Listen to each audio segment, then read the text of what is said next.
गणेश जी के टूटे दांत का यह रहस्य जान हैरान रह जाएंगे। गणेश जी की मूर्ति या तस्वीर जब भी आपने देखी होगी तो उसमें गणेश जी अपने एक हाथ में अपना टूटा हुआ दांत लिए हुए दिखे होंगे। असल में यह गणेश जी की मजबूरी है कि उन्हें अपना टूटा दांत हमेशा हाथ में रखना है, क्योंकि दांत के साथ एक शाप जुड़ा हुआ है। कार्तिकेय ने तोड़े गणेश के दांत। नवभारत टाइम्स। गणेश जी के टूटे दांत का यह रहस्य जान हैरान रह जाएंगे। भविष्य पुराण के चतुर्थी कल्प में बताया गया है कि गणेश विघ्नहर्ता ही नहीं विघ्नकर्ता भी हैं।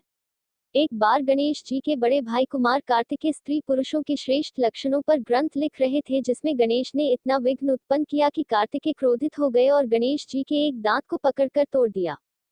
भगवान शिव जी तक जब यह बात पहुंची तो उन्होंने कुमार कार्तिकेय को समझाकर गणेश जी को उनका टूटा दांत वापस दिलवा दिया, लेकिन एक शाप भी दे दिया। कार्तिकेय ने कहा कि गणेश जी को अपना टूटा दांत हमेशा अपने हाथ में रखना होगा, अगर दांत को अपने से अलग करेंगे तो यही टूटा दांत इन्हें भस्म कर देगा। गणेश जी ने इस शाप के स्वीकार करके हुए कार्तिकेय से अपना टूटा दांत ले लिया। ऐसी मान्यता है कि गणेश जी ने अपने इसी टूटे दांत से महाभारत महाकाव्य को लिखा है। वैसे गणेश जी के टूटे दांत के पीछे कुछ और भी कथाएं जुड़ी हुई हैं। परशु से कटा गणेश का दांत। गणेश पुराण के चतुर्थ खंड के 7वें अध्याय में गणेश जी के एक दंत होने की एक और रोचक कथा है। एक बार देवी पार्वती और भगवान शिव कक्ष में शयन कर रहे थे और द्वार पर गणेश जी पहरा दे रहे थे। उस समय कार्तवीर्य का वध करके परशुराम जी अति उत्साहित होकर कैलाश पर पहुंचे और तत्काल शिव जी से मिलने की इच्छा प्रकट की। लेकिन गणेश जी ने परशुराम जी को शिव जी के पास कक्ष में जाने से रोक दिया। गणेश जी के रोकने पर परशुराम जी क्रोधित हो उठे और युद्ध करने लगे। गणेश जी से पराजित होने पर परशुराम जी ने शिव जी द्वारा दिए परशु से गणेश जी पर प्रहार कर दिया। इससे गणेश जी का बायां दांत कट गया और वह एक दंत कहलाने लगे। असुर का वध करने के लिए तोड़ा दांत। गणेश जी के एक दंत होने की जो कथाएं मिलती हैं उनमें एक कथा गजमुखासुर की भी है। इस असुर को यह वरदान प्राप्त था कि वह किसी अस्त्र शस्त्र से नहीं मारा जा सकता। इसलिए गजमुखासुर देवताओं और ऋषियों को परेशान करने लगा। इस असुर को वश में करने के लिए गणेश जी को अपना एक दांत स्वयं ही तोड़ना पड़ा। महाभारत के कारण टूटा गणेश का दांत। एक कथा ऐसी भी है कि महाभारत की कथा लिखने के लिए गणेश जी को लेखनी की जरूरत थी। गणेश जी ने अपना एक दांत तोड़कर उसे ही लेखनी बना लिया। इन कथाओं के साथ गणेश जी के एक दंत होने का एक और गहरा रहस्य है, जिस पर कम ही लोग विचार कर पाते हैं। एक दंत गणेश का रहस्य। एक दंत शब्द में दो शब्दों का संयोग है। एक का अर्थ है माया और दंत का अर्थ है मायक, यानी माया और मायक का संयोग होने के कारण गणेश जी एक दंत कहलाते हैं। एक शब्दात्मिका माया तस्याः सर्वस्मुद्भवम् दंतः सत्ताधरस्तत्र मायाचालक उच्यते। नवभारत टाइम्स। गणेश जी के टूटे दांत का यह रहस्य जान हैरान रह जाएंगे। पम। राकेश झा वैदिक ज्योतिष में करीब का कार्यानुभव रखते हैं। मनुष्य के जीवन को दिशा और दशा प्रदान करने वाले सितारों और नक्षत्रों के प्रति इनका ज्ञान समृद्ध और व्यवहारिक है। ग्रह नक्षत्रों की स्थिति और प्रभाव को यह बारीकी से समझते हैं और उसकी व्याख्या करते हैं। वैदिक ज्योतिष के साथ ही अंक ज्योतिष टैरो कार्ड्स के माध्यम से भी यह अपने पाठकों और ज्योतिष विषय में रुचि रखने वाले महानुभावों को परामर्श देकर उनका उचित मार्गदर्शन करते आए हैं। इसके साथ ही दैनिक राशिफल और ग्रह गोचर संबंधी विषयों और उनके प्रभावों से भी यह ज्योतिष विषयों में रुचि रखने वालों को सटीक जानकारी प्रदान करके उनका मार्गदर्शन करते हैं। ग्रहों के गोचर, ग्रहों की दशा, महादशा और अंतर्दशा से उनके जीवन पर होने वाले प्रभावों के अनुसार उपाय भी जो यह बताते वह सरल और बेहद लाभकारी होते हैं। इससे प्रतिकूल परिस्थितियों को पार करने का बल और सामर्थ्य भी प्राप्त होता है। ज्योतिष और आध्यात्मिक विषयों के साथ ही संगीत में भी इनकी गहरी रुचि है। दरअसल इनका मानना है कि संगीत का संबंध ईश्वर से है, जो हमारी आत्मा को परमात्मा से जोड़ने का काम करता है। संगीत में वह शक्ति है जो आत्मिक शांति प्रदान करता है और जीवन के प्रति एक अलग सोच और दिशा प्रदान करता है। इसलिए यह नियमित संगीत के साथ मंत्र जप और ध्यान का अभ्यास भी करते हैं, जिससे इनका ज्योतिष और आध्यात्मिक ज्ञान नित नए सोपान चढ़ता प्रतीत होता है। पम। राकेश झा के वर्षों के अनुभव और निरंतर सीखने की इच्छा को देखते हुए यह विश्वास के साथ कहा जा सकता है कि यह अपने पाठकों के लिए एक सच्चे और भरोसेमंद मित्र की तरह हैं, जो उन्हें ज्योतिष और अध्यात्म के पथ पर सद्मार्ग दिखा सकते हैं। इस साल जन्माष्टमी व्रत को लेकर जहां पेच फंसा हुआ है और लोग इस उलझन में हैं कि किस दिन व्रत और पूजन करें। आपको बता दें कि इस साल जन्माष्टमी का सबसे शुभ संयोग और मुहूर्त अगस्त की रात बजे का बन रहा है।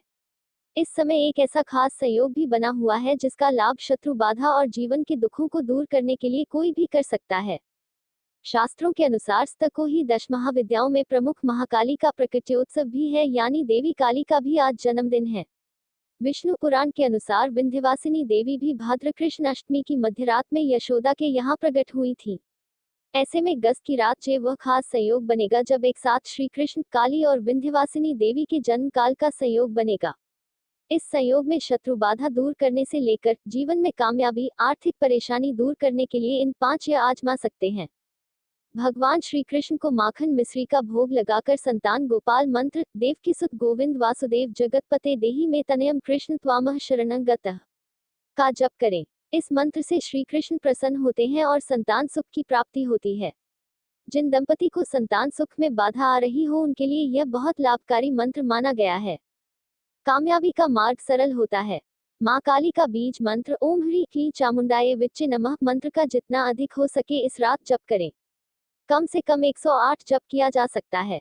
इससे काली और विंध्यवासिनी देवी प्रसन्न होती हैं। इनकी प्रसन्नता से शत्रुओं का भय दूर होता है और जीवन में कामयाबी का मार्ग सरल होता। माँ विंध्यवासिनी भगवान श्री कृष्ण की बहन मानी जाती हैं क्योंकि इनका जन्म श्री कृष्ण की मैया यशोदा के गर्भ से उसी समय हुआ था जिस समय कृष्ण देवकी के गर्भ से उत्पन्न हुए थे। जन्माष्टमी की रात माँ विंध्यवासिनी स्तोत्र का पाठ बड़ा ही कल्याणकारी माना गया है। इससे धन संबंधी परेशानी दूर होती है और भक्तों की दूसरी मनोकामनाएं भी पूर्ण होती हैं।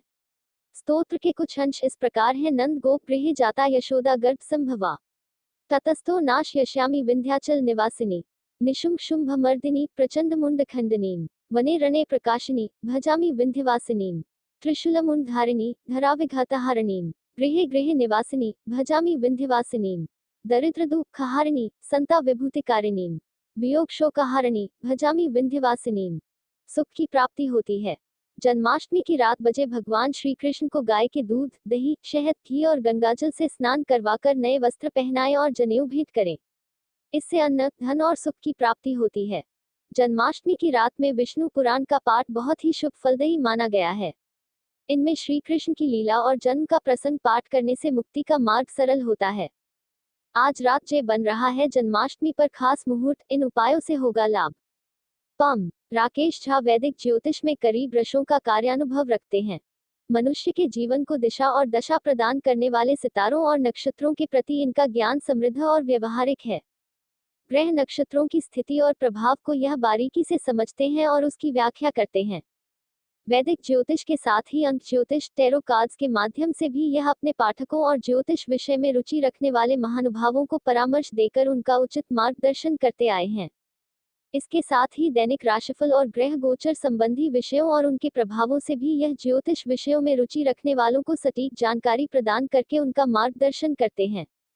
ग्रहों के गोचर, ग्रहों की दशा, महादशा और अंतर्दशा से उनके जीवन पर होने वाले प्रभावों के अनुसार उपाय भी जो यह बताते वह सरल और बेहद लाभकारी होते हैं। इससे प्रतिकूल परिस्थितियों को पार करने का बल और सामर्थ्य भी प्राप्त होता है। ज्योतिष और आध्यात्मिक विषयों के साथ ही संगीत में भी इनकी गहरी रुचि है। दरअसल इनका मानना है कि संगीत का संबंध ईश्वर से है जो हमारी आत्मा को परमात्मा से जोड़ने का काम करता है। संगीत में वह शक्ति है जो आत्मिक शांति प्रदान करता है और जीवन के प्रति एक अलग सोच और दिशा प्रदान करता है। इसलिए यह नियमित संगीत के साथ मंत्र जप और ध्यान का अभ्यास भी करते हैं जिससे इनका ज्योतिष और आध्यात्मिक ज्ञान नित नए सोपान चढ़ता प्रतीत होता है। पम राकेश झा के वर्षों के अनुभव और निरंतर सीखने की इच्छा को देखते हुए यह विश्वास के साथ कहा जा सकता है कि यह अपने पाठकों के लिए एक सच्चे और भरोसेमंद मित्र की तरह हैं जो उन्हें ज्योतिष और अध्यात्म के पथ पर सद्मार्ग दिखा सकते हैं। हेलो फ्रेंड्स, आज का वीडियो नहीं करते आप लोगों के लिए वीडियो अच्छा लगा हमारे वीडियो को लाइक कीजिए, सब्सक्राइब कीजिए, शेयर कीजिए, कॉल कीजिए। जय हिंद, जय भारत। अगला वीडियो